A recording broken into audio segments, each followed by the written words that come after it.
Zdravím vás, moje meno je Adriana a opäť sa vám hlásim a tentokrát so CRM systémom pre realitných maklérov a to v Google Sheete, čiže v Google tabulkách. Predstavím vám v krátkosti, čo vlastne v týchto tabulkách nájdete alebo v tomto CRM systéme a ako interaktívne vlastne s tým pracovať. Tu v hornej lište vidíte základné údaje, čiže sú tu grafy a čísla vlastne tých hodnot, ktoré sú nižšie zapísané v tabulkách. Ide vlastne o databázu klientov, záujemcov o nehnuteľnosti, čiže tu si zapisujete meno a priezvisko záujemcu, telefónne číslo, e-mail, adresu nehnuteľnosti, typ nehnuteľnosti, čiže ktoré nehnuteľnosti vlastne predávate, či je to jednoizbový byt, dvojizbový byt alebo rodinný dom, 5 a viac izbový byt. A tu hore vlastne v tej lište vidíte, že sa vám aj mení ten graf na základe toho, aké nehnuteľnosti vlastne tu pridávate. Takisto základné údaje k tej nehnuteľnosti ako výmera, počet izieb, kúpeľňa, výmera pozemku, lokalita. Lokalita je znázornená aj v grafe, vlastne môžete si znázorniť, koľko nehnuteľností v ktorej lokalite máte v portfóliu. Je tu potom veľmi dôležitý údaj a to je dátum obliadky, čiže najbližší dátum, čiže termín obliadky sa vám znázorní aj tu hore. V našom prípade je to 4.11. Ak by som tento dátum prepísala napríklad na 3.11., tak nám to prepíše ten dátum na 3.11. A takisto tu máte políčko na čas, čiže o koľkej tá obliadka sa má vykonať. Takisto stav obliadok, to znamená, že tu vám znázorní, že či tá obliadka už je vybavená, alebo zrušená, alebo sa čaká. A takisto je tu rozbalovacie polička, čiže si zvolíte, či je v procese, či sa čaká, vybavená, alebo je zrušená tá obliadka. Dobre, potom je tu posledný kontakt. Je to veľmi dôležitý tiež aspekt toho biznisu, lebo keďže pracujeme, alebo realitný maklér pracuje s tými záujemcami, tak je veľmi dôležité, že teda keď máme nejaký kontakt so záujemcom, zapíšeme si ten posledný kontakt, kedy sme ho mali a samozrejme ideme robiť nejaké ďalšie kroky. Tie ďalšie kroky takisto tu môžete zvoliť, či o jeden deň, o 3 dní, o 1 týždeň, o 2 týždne, o mesiac a tak ďalej a tak ďalej. Vlastne si zvolíme, že kedy máme mať ten ďalší kontakt. Keď to dám, že o jeden deň, tak tiež sa mi tu znázorní hore dátum ďalšieho kontaktu, čiže najbližšieho kontaktu sa mi tu znázorní, to je 31.10. A čím je bližší ten termín, tak to políčko dátumu ďalšieho kontaktu sa nám zafarbí na tmavo červenú. Keby sme tam dali, že o jeden týždeň, alebo nie, o 2 týždne, ani to nie.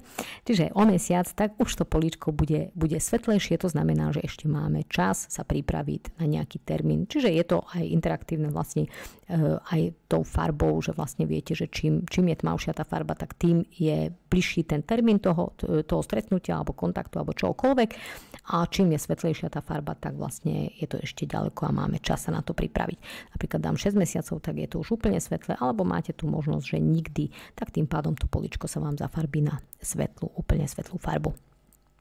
Ďalej je tu stav právneho servisu, takisto sa to môže znázorniť kúpna zmluva v príprave, zmluva o budúcej zmluve v príprave, podpísaná alebo v pendent stave.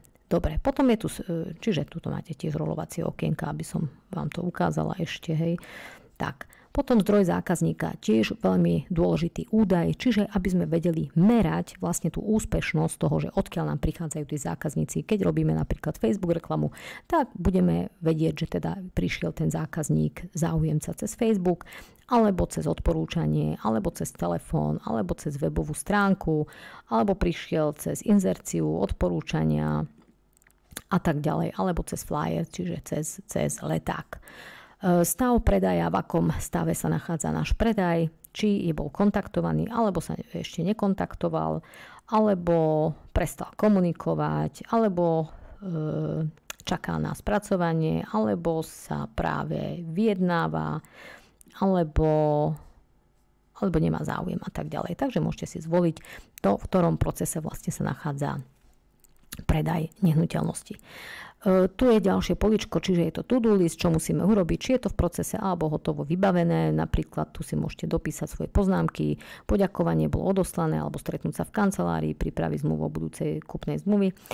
a deadline, dokedy to musím urobiť. Deadline takisto sa vám zobrazí tu hore v políčku, čiže v našom prípade najbližší termín 5.3. Napríklad keby som to zmenila na 4.3., tak sa nám to zmení ten dátum hore, lebo je najbližší termín.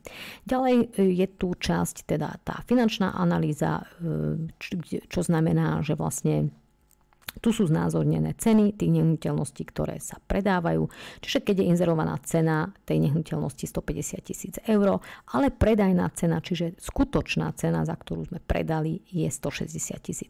Tu je naša provízia, čiže provízia v tomto prípade je 5%, takže plánovaná provízia sa vyráta, teda je z tej inzerovanej, lebo sme plánovali, že keďže to inzerujeme za 150 000, tak tá plánovaná provízia tých 5% činí tých 7 500 eur. Ale skutočná zarobená provízia je z tej predajnej ceny, čiže z tej skutočnej ceny, za ktorú sme tú nehnuteľnosť odobchodovali, takže zo 160 000 5% je 8 000 eur.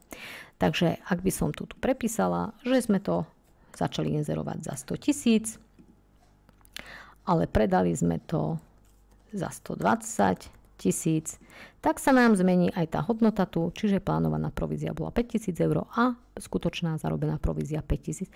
Tu je ďalšie políčko, kde si zaškrtneme, či už provízia bola zaplatená, uhradená alebo nie. Ďalej samozrejme v hornej lište máte súhrn, čiže zarobená provízia spolu a takisto predané nehnuteľnosti spolu. A v ďalšom hárku sú grafy a tu sú tie základné údaje, ktoré sú také dôležitejšie, a to znamená čísla predanej nehnuteľnosti, zarobenej provízie spolu, potom najbližší deadline, čo sú termíny stretnutia, termín obliadky a ďalšieho kontaktu a takisto grafy, typ nehnuteľnosti a môžete si to znázorniť, koľko tých nehnuteľností máme. Dobre, počet obliadok, čiže stav obliadok tiež sa dá pekne znázorniť a takisto a lokalita. Dobre, tu vedľa máte takisto priestor na svoje vlastné poznámky. Dobre, to je z mojej strany všetko. Ja verím, že tento produkt vám prinesie veľa úspechu a bude pre vás plnohodnotným parťákom. Ďakujem za váš čas. Majte krásny deň. Čau.